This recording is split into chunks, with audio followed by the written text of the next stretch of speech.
I'm Cameron. I'm an adventurer filmmaker and photographer from Cumbria. Today I'm hiking the third circuit on the Wainwright Challenge and hiking the Greater Fairfield Horseshoe. And I parked up the car down in Rydal, just at Ambleside Cricket Club, made a donation into the club kitty at the car park, and then walked along the main road and heading up towards Nab Scar as my first fell of the day. There should be 9 to tick off on this route, and with all being well it should take me between 6 to 8 hours to complete the circuit and then come back down to the car. There's a little bit of time jeopardy involved because the car park actually closes at 8 o'clock and it's just after 12 o'clock now. The weather this morning was a little bit rainy, so I just made a little bit of a delayed start into the day to take advantage of the clear skies in the afternoon. So hopefully I'm going to make it back down to the car before the gates get locked. We'll see how I get on.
Just completed the first Wainwright of the day, which is Nab Scar.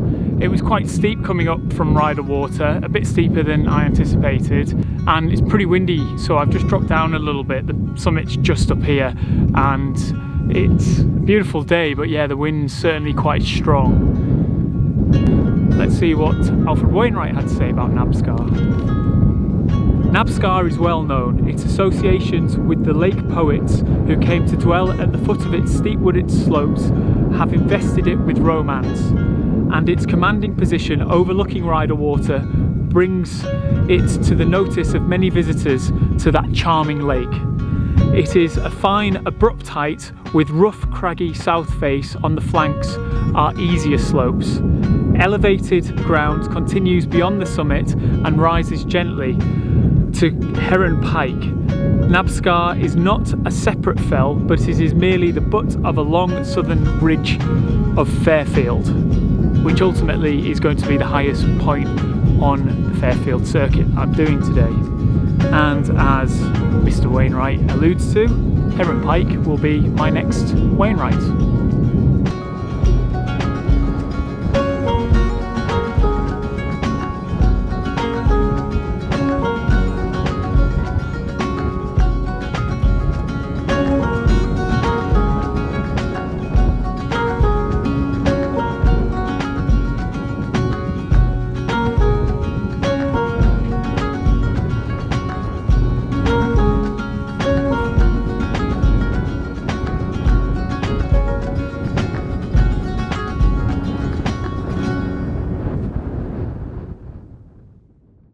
Just done Heron Pike, and the next one is Stone Arthur, and whilst the path to Fairfield is actually quite a straightforward route, Stone Arthur is on a bit of a different track, so I've got to do a bit of a detour before I then link back on to the path that I'm currently on, which is a little frustrating, but you've got to go where they are.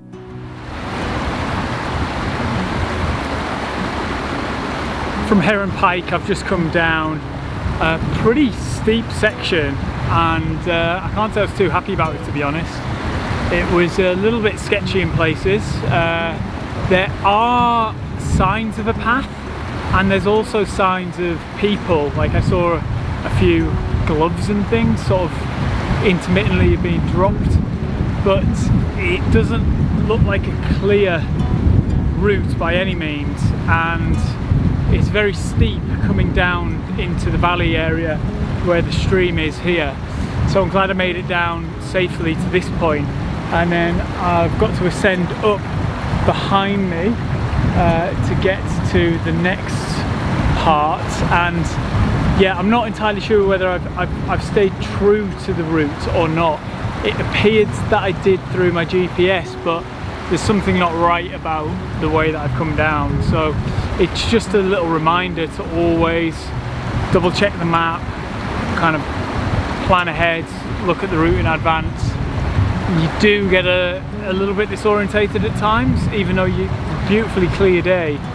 And so constantly checking and constantly looking and constantly just reassessing where you are, I think is really important. And whilst I do try and do that, it's very easy to catch yourself out. And yeah, I caught myself a little bit off guard coming down there. I didn't want to get the camera out because I didn't want the distraction of the camera to record what I was doing. So made it down to the stream safe and sound, and I'm just going to have a little bit of a refresh and a refuel to make sure that I've got enough water for the rest of the afternoon.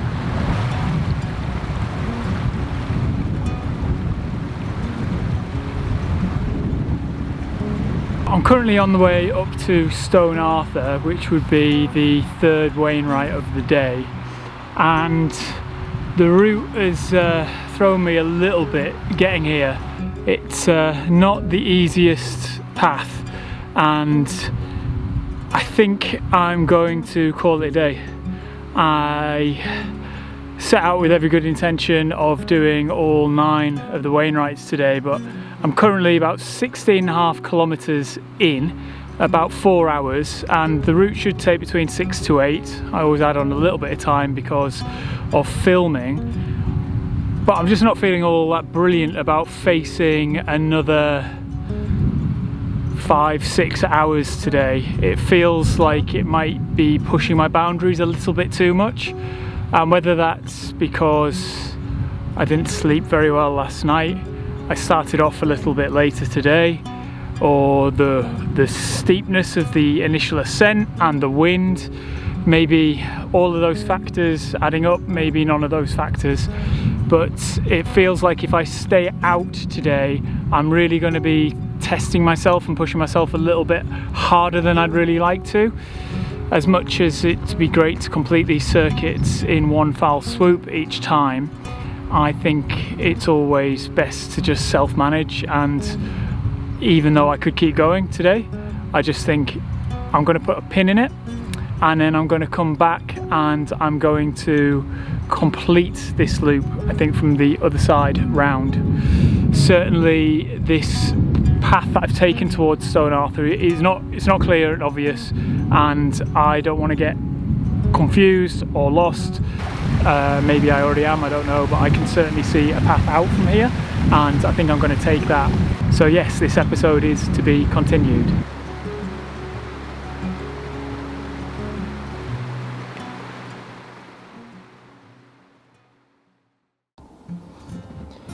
It's Thursday the 7th of September. It's a week and 2 days since I first set off to walk the Greater Fairfield Horseshoe, and I am back in Grasmere with the aim of hopefully completing the circuit today.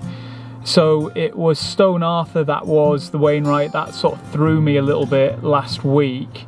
It was a bit of an outlying fell, and just the route to get to it was a bit crazy, and didn't feel very comfortable doing it. So today I am going to head there first.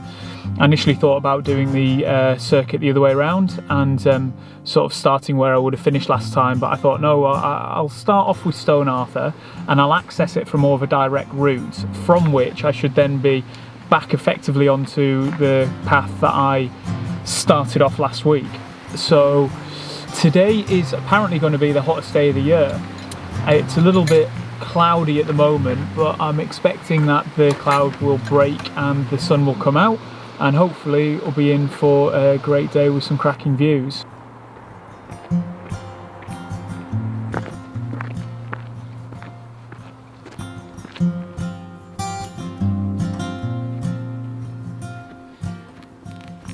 So you can see the embankment over this side here, which is what I came down from Heron Pike, and then the bracken on the ascent up towards Stone Arthur was what I was trying to work through, and this footpath wasn't clearly visible at all.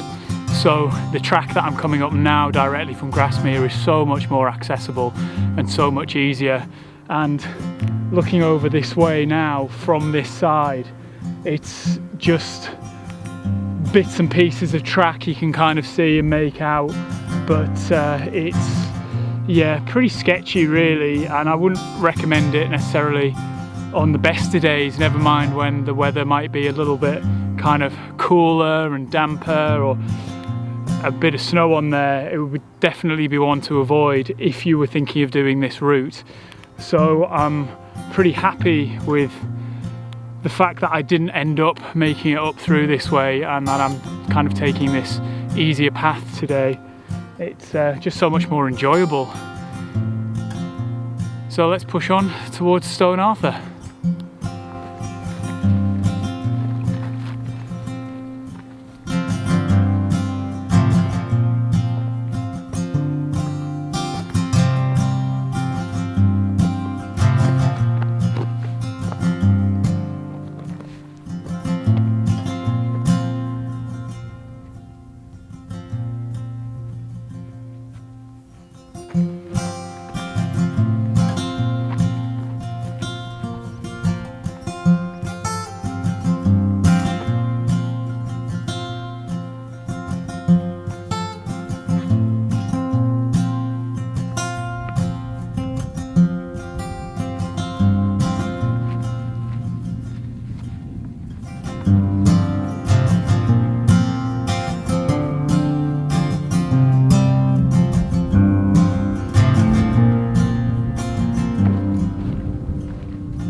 This little guy just behind me is the elusive Stone Arthur, which Wainwright described sometimes is referred to as Arthur's chair.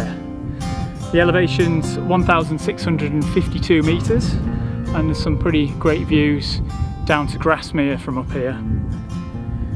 Without its prominent tor of steep rock, Stone Arthur would probably have never been given a name, for it is merely an abrupt end of a rough spur of Great Rig, although it has an appearance of a separate fell when seen from Grasmere. The outcrop occurs where gradual decline of the spur becomes pronounced, and here are the short walls of rock like a ruined castle. That gives Stone Arthur its one touch of distinction. To find the Grasmere path, aim directly for Oldcock Tarn. In mist, anyway, down is safe after the initial crags are left behind, but unless the path can be found, the thick bracken will prove an abomination, which is what I discovered last week really. And then the ridge route to Great Rig, which is my next on the list. Easy climbing all the way, follow the shoulder upwards. When it widens and becomes altogether grassy, incline right to the ridge, safe in mist. It's very hot, although it doesn't look it, and I don't think we're in any danger of getting any mist, so hopefully it'll just be nice and clear all the way up to Great Rig.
Here at Heart Crag, which is 2,698 feet, and just a nice kind of mellow walk along from Fairfield really.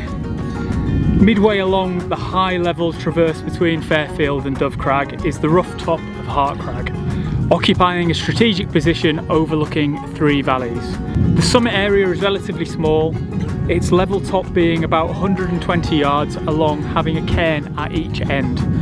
Hart Crag is a little too near the great mass of Fairfield to provide a well-balanced view.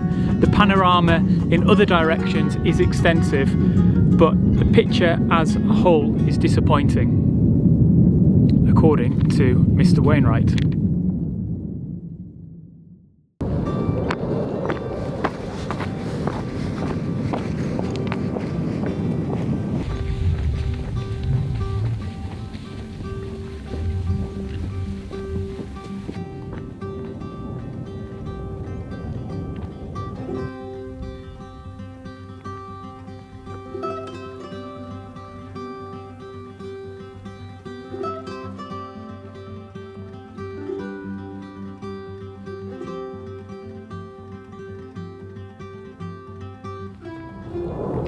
This is Dove Crag, 2,603 feet of elevation. The lofty height that towers so magnificently over Dovedale is indebted for its name to a very impressive vertical wall of rock on its northeast flank. The crag was named first, and the summit of the parent fell above, which officially is considered unworthy of any title and is nameless on the Ordnance Survey maps, has adopted it by common consent. Dove Crag is often ascended from Ambleside on the popular Fairfield Horseshoe, but the climb from Patterdale by Dovedale is far superior. It gives a much more interesting and intimate approach. The sharp transition from the soft loveliness of the valley to the desolation all above being very impressive. The actual top of the fell is a small rock platform crowned by a cairn 20 yards east of the crumbling wall, crossing the broad summit plateau. All routes of the ascent may be reversed for descent, but the way down into Dovedale by the base of the crag is very rough. The high Bakestones route to Scandale is not recommended. In mist weatherbound from Ambleside or Patterdale, the wall should be followed south, soon turning left along the fence for Patterdale via Dovedale or Scandale Pass. Direct descents to Dovedale from the summit must not be attempted.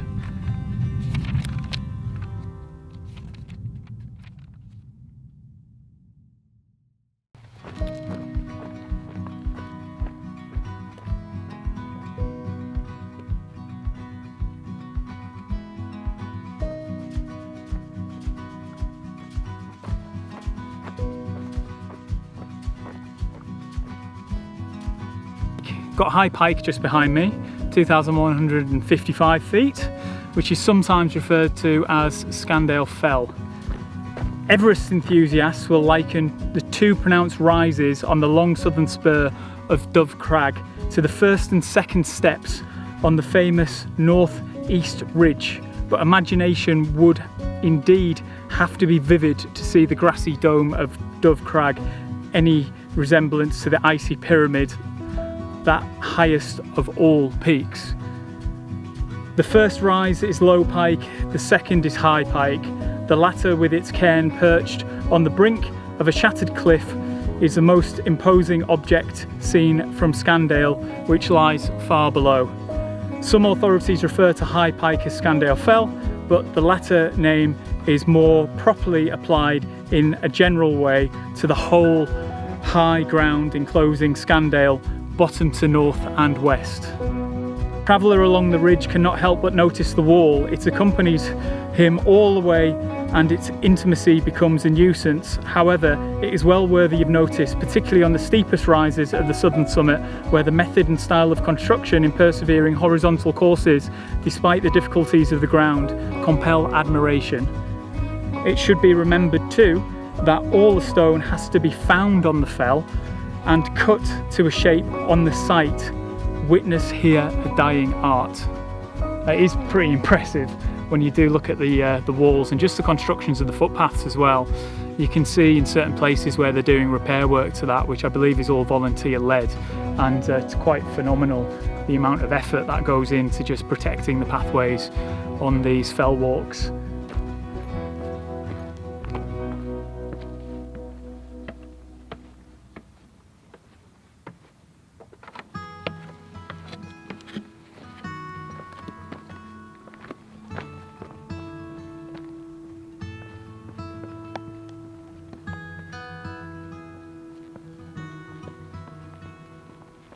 I'm here at Low Pike, which is the last Wainwright of the day. It's the 9th on the circuit and it's the 7th for me today in this second stint, completing the Fairfield Horseshoe. Low Pike is at an elevation of 1,657 feet, and Wainwright said that Low Pike is well seen from the streets of Ambleside. The summit is an abrupt rocky peak, a place of small grey boulders and small grassy platforms in the shadow of substantial stone wall. Some of the rocks near the summit are big enough to afford simple practice in climbing. There is no cairn nor room for one. The wall occupies the highest inches. So the weather today was supposed to get out nice and sunny, and whilst it hasn't been sunny, it's still been extremely hot, and certainly when you're walking, particularly on the way up, you do get very hot. And it's nice to just cool down a little bit on the descent back down towards the car. Back in the car in Grasmere after completing the Greater Fairfield Horseshoe, and took 2 goes to get the whole thing done after last week's failed attempt to do it in a oneer. But last week I did Nab Scar and Heron Pike in a total distance of 24.24 kilometres, which is longer than the whole horseshoe, but because of the detour that I made to try and get towards Stone Arthur and then walking back from Grassmere towards Ambleside, yeah, added on quite a fair whack. So in a funny way, even though I only did 2 out of the 9 last week, it was the harder slog. Today was going up straight Stone Arthur was much more straightforward, and then just continuing on the path and then back round in the way that I initially had intended to last week. It was just really straightforward and a really enjoyable walk. I think the thing that I would suggest is to anybody who's wanting to do the Greater Fairfield Horseshoe is, if you want to incorporate Stone Arthur into it, and if you're starting from sort of Rydal Hall area, to go up to Great Rig and then back down along the path to Stone Arthur and then back up. It's a little bit counterintuitive to do it that way because you kind of want to do it in a loop, or simply just miss it off and do it in isolation. I think most people on the typical horseshoe route probably won't incorporate it.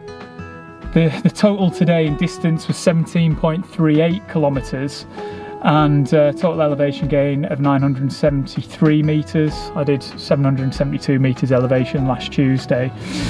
So I've saved a bit on distance today by getting a lift back from Ambleside to Grassmere.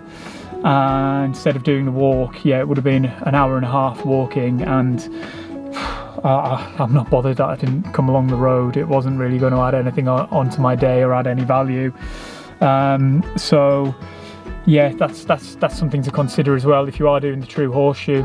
Just thinking about logistics of when you park the car. If you're doing it as a duo or a group, then you might have the option to park cars at both ends, and that would be ideal, or catching the bus or hitchhike. There's plenty of traffic going between Ambleside and Grassmere, so it worked out well for me today. But yeah, the route was good, and it was a shame that I couldn't do it in a 1, but I'm pleased that I did do it in a 2. I think it just sows the seed in my mind that if things do push you out your comfort zone too much, or you're not feeling quite right, then there's no point in pushing through, especially when you're hiking by yourself and you don't want to get into any sort of scenario where, you know, you have to call mountain rescue, or, you know, something happens because you're fatigued.